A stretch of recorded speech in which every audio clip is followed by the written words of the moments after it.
हमें से कोई पढ़ के सुनाए। हबाकुक दूसरा बाब चौथी आयत।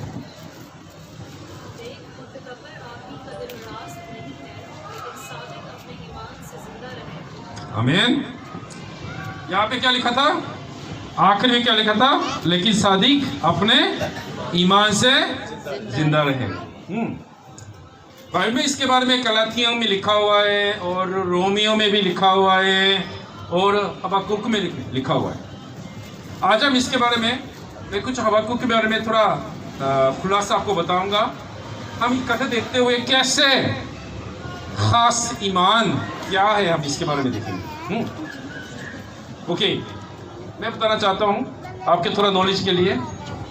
ओरिजिनली हबाकुक बाइबल में बहुत ज़्यादा नबियों का नाम आ जाते हैं। शायद आपने सुना यिर्मयाह, सुना है? यिर्मयाह बहुत मशहूर है। बनी इस्राएल सुलेमान बादशाह के बाद है ना, दो मुल्क बनाया था, दो तकसीम हो गया था। एक इस्राएल और एक यहूदा के नाम से तकसीम हो गया। और यहूदा मुल्कों में जाते जाते हुए दो बादशाह, बहुत मशहूर बादशाह आ गया था। एक हिजकिय्याह और एक योशिय्याह। जब योशिय्याह बादशाह था उस वक्त यिर्मयाह था और उस वक्त हबाकुक। यिर्मयाह मशहूर है क्यों? यिर्मयाह लोगों के सामने जाके बताया था तौबा करो, सख्त से खुदा का कलाम सुनाया था। लेकिन हबाकुक में लोगों के सामने नहीं गया, लेकिन घर पे बैठा हुआ है। लेकिन आज के हबाकुक क्या था? खुदा और हबाकुक के साथ बातचीत है। हम यहाँ से तीन बाब आ जाते हैं ना, पहला दूसरा तीसरा बाब आ जाते हैं, शोध है। लेकिन आज के हवाले में आप देखना लाजमी होगा, ये कोई लोगों के सामने नहीं है। क्या है? खुदा और हबाकुक के साथ बातचीत करने का लिखा हुआ है। इसलिए लोगों ने कहा था ये बातचीत करते हैं, सही नबी है। हाँ, ये भी सही नबी है, क्योंकि आज हवाले के मुताबिक हम देखेंगे खुदा ने उसके लिए खास ईमान के बारे में सिखाया। ओके, देखेंगे। मैं आपके साथ कुछ देखना चाहता हूँ। पहला बाब, आपके बाइबल में पहला बाब खोले। पहला बाब 2 से 4 देखेंगे। पहला बाब 2 से और चौथे आया, कोई पढ़े?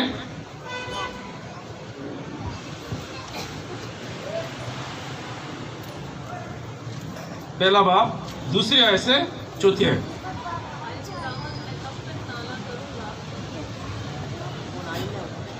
ऐ खुदावंद, मैं कब तक नाला करूंगा और तू ना सुनेगा?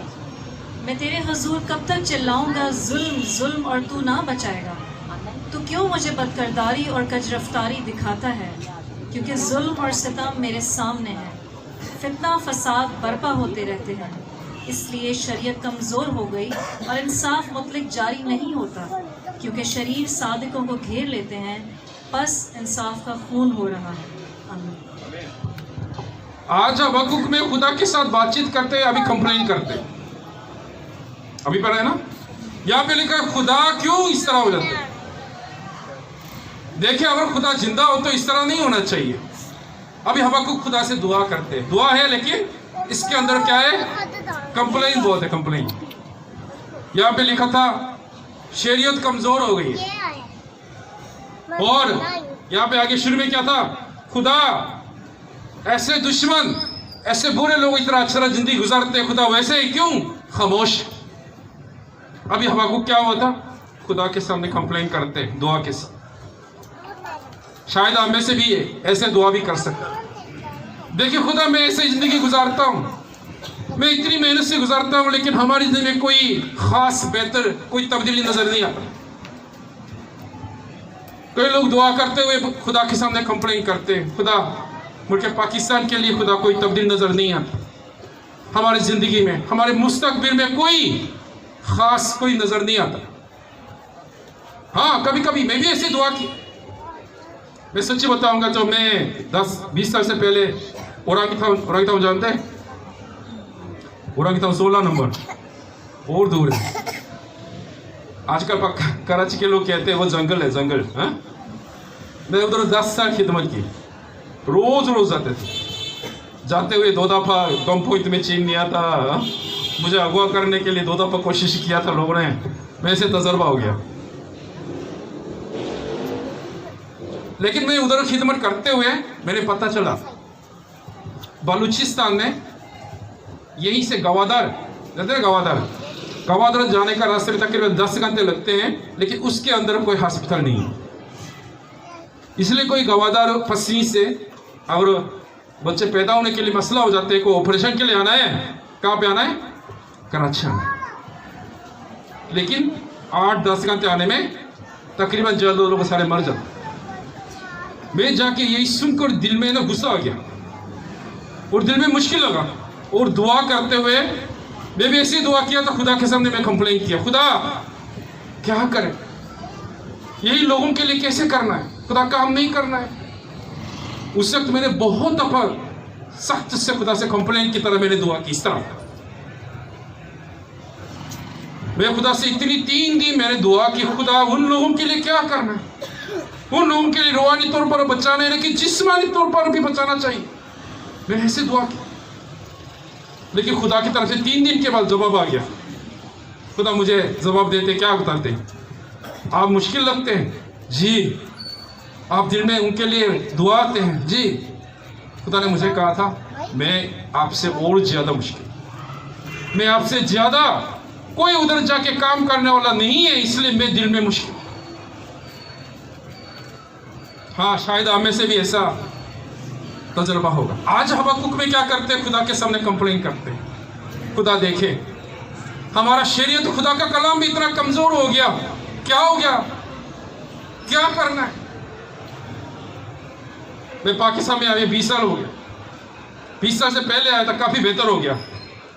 उस वक्त इंटरनेट मोबाइल फोन वगैरह है ही नहीं था, नोकिया का ऐसे सादा वाला इस्तेमाल करते थे। आजकल क्या हो जाता है, घर में खाना नहीं खाता लेकिन मोबाइल फोन होना चाहिए।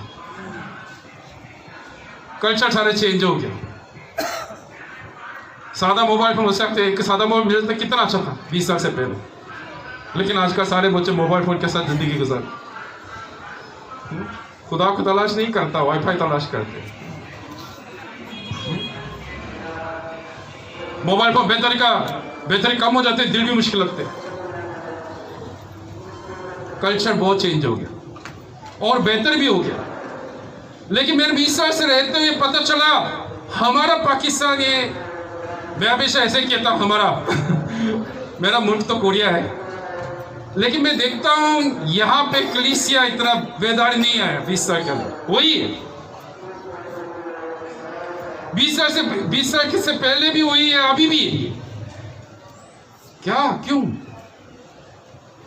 आज हम हमारे दिल के अंदर ऐसे दुआ होना चाहिए हबक्कुक की तरह। हबक्कुक ने क्या किया था, अपने लिए सोचा था, अपने कंप्लेन किया नहीं, मुल्कों के लिए कंप्लेन किया खुदा के सामने। क्या हुआ, खुदा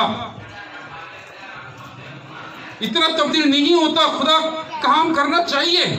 आज ही दुआ यही है। ओके, लेकिन इसके बाद मैंने बताया था हबक्कुक के बाद में लोगों के सामने बताने के बाद ये सारे बातचीत थे खुदा के सामने, लेकिन खुदा की तरफ से जवाब देखेंगे। जवाब क्या है? दूसरा बाब हम देखेंगे। दूसरा बाब खुदा की तरफ जवाब आते हैं। दूसरा बाब तीसरी है, कोई पढ़े? दूसरा बाब तीसरी है। क्योंकि ये रोया एक मुकर्रर वक्त के लिए है, ये जल्द वक़्त में आएगी और ख़ता ना करेगी। अगरचे इसमें देर हो तो भी इसका मुंतज़िर रहे, क्योंकि यकीनन वक़्त में आएगी, ताख़ीर ना करेगी। हाँ, खुदा ने जवाब दिया। उसने इतना कंप्लेन की तरह दुआ कि खुदा ने जवाब दिया। यहाँ से शुरू किया था, क्योंकि ये रोया एक मुकर्रर वक्त के लिए है। हाँ, खुदा ने इससे पहले काफ़ी लिखा हुआ है, आप बाद में जाके घर पे जाके पढ़ लीजिए ना। इसके बाद खुदा ने जवाब दिया, मैं जानता हूँ, सारे जानता हूँ। आखिर में खुदा क्या कहते हैं? ये वक्त, ये रोया मुकर्रर वक्त है। इसका मतलब क्या होगा?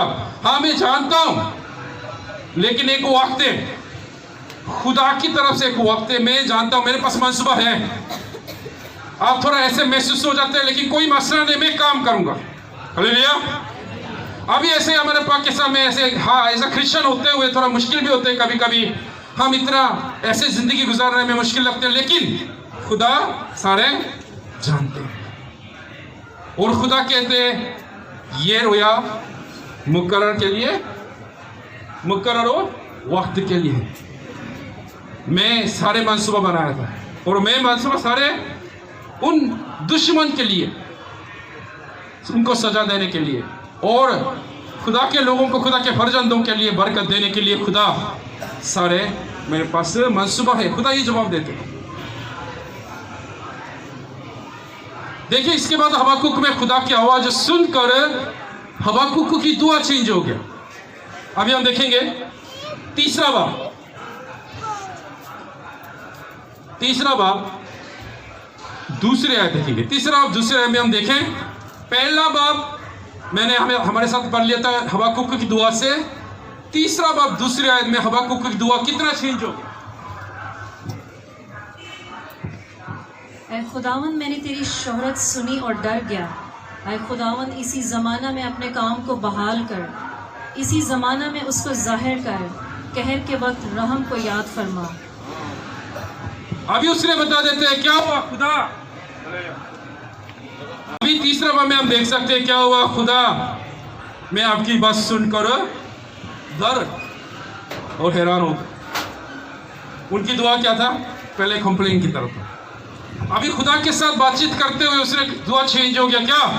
अभी मैं उम्मीद रखता हूं खुदा काम कर,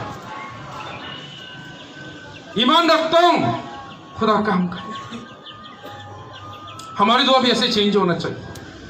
हालेलुया, हालेलुया। मुल्क पाकिस्तान में खुदा काम करेगा नहीं करेगा? Hallelujah, hallelujah. करेगा नहीं करेगा? करेगा। करेगा नहीं करेगा? पीछे हमारा भाइयों हाथ होता है। काम करेगा नहीं करेगा? काम करेगा नहीं करेगा? Hallelujah, okay. हमारा ईमान है। वैसे अभी देखने में कोई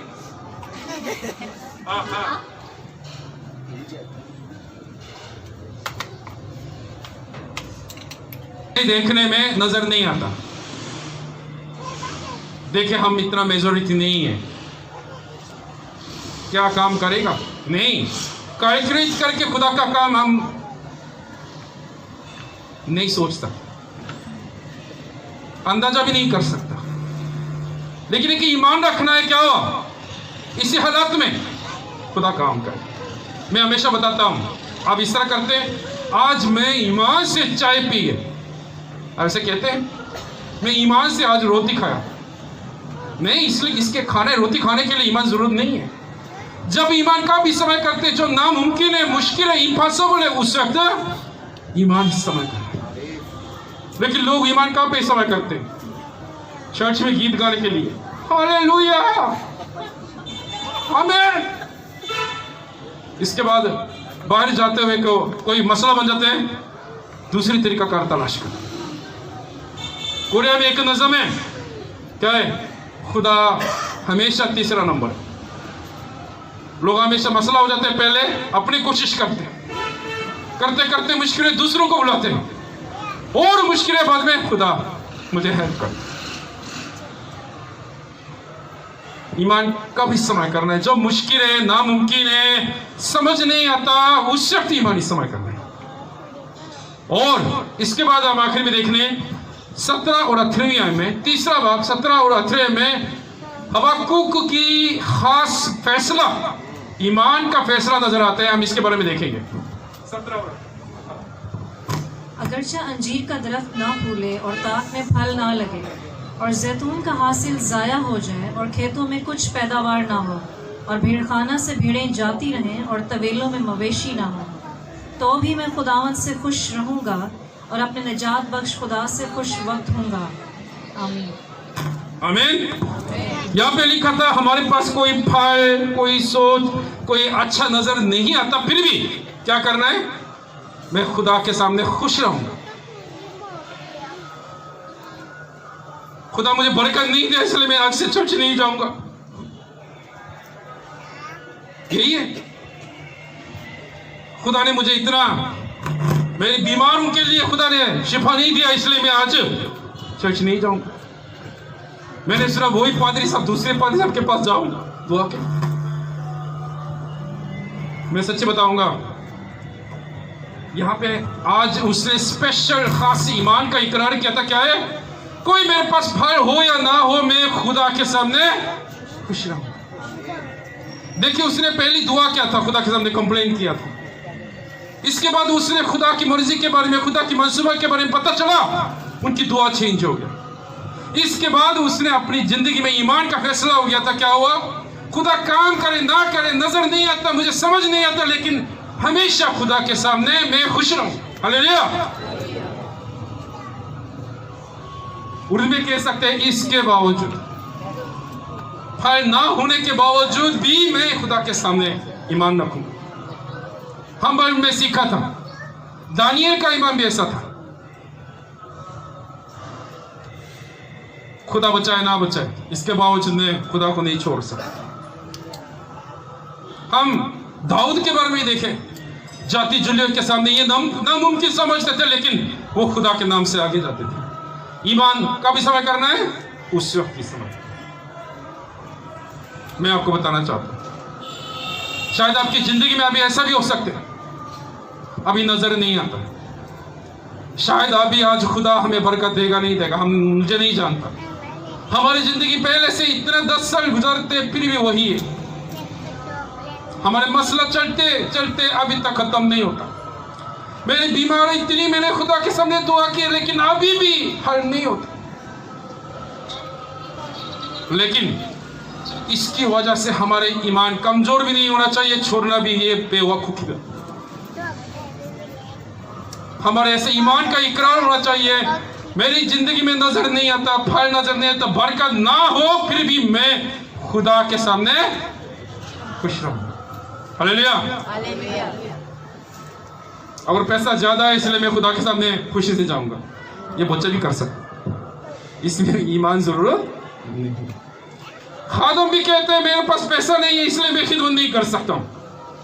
बहुत ज्यादा खादम कहते हैं, अगर पैसा हो बच्चे भी काम कर सकते। मेरे पास पैसा हो या ना हो, मैं खुदा के सामने खिदमत आगे बढ़ाऊंगा, आगे जाऊंगा। ये हम कहते हैं खास ईमान है।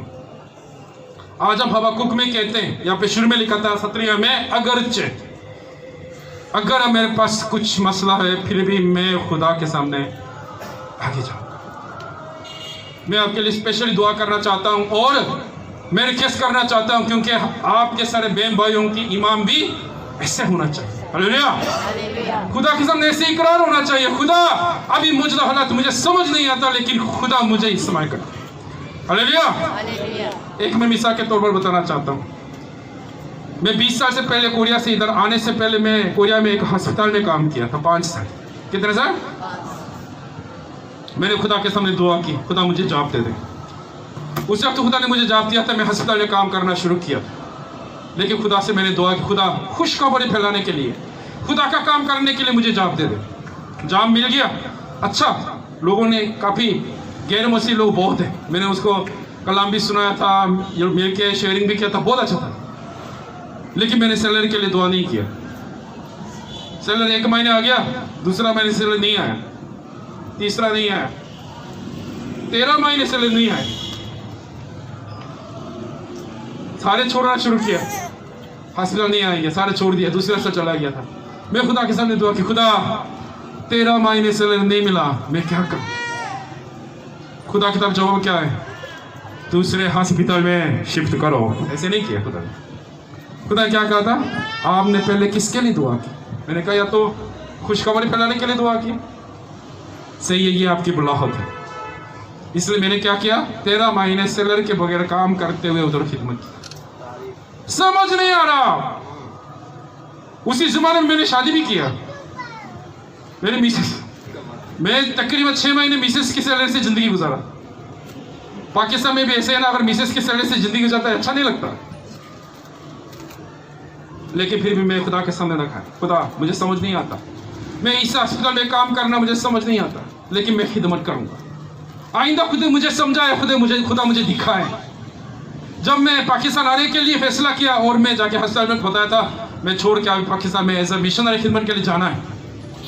हमारे हॉस्पिटल के बड़े डायरेक्टर ने डायरेक्ट सामने कहा था, सॉरी आपको मैं कुछ बताना था। क्या? आपने 13 महीने सैलरी के बगैर काम किया था, उस वक्त आपको सैलरी सही तरह नहीं दे सका। अब इस 13 महीने का सैलरी इकट्ठे दूंगा, इसके बाद आपको छोड़ने का पैसा भी सारे दे दूंगा, मिठाइयों का पैसा भी दे दूंगा, और उसने का 3 साल के दौरान में आपको खिदमत के लिए पैसा भेज दूंगा। इसलिए मेरा पैसा सारे मिल गया और प्लस करके तकरीबन पाकिस्तानी 20 लाख मुझे भेज दिया तकसीम करके हर महीने। उसी वक्त समझ नहीं आता, लेकिन बाद में समझ आते, अच्छा खुदा ने इसलिए इस तरह किया। शायद आपकी जिंदगी में भी ऐसा हो सकता है, अभी समझ नहीं आता, लेकिन 2 साल 3 साल के बाद, कभी 5 साल 10 साल के बाद समझ आते, खुदा ने इसलिए उस वक्त मुझे मुश्किल में डाला है, यही मुश्किल गुजरने के बाद खुदा मुझे बरकत देना चाहते हैं। हालेलुया।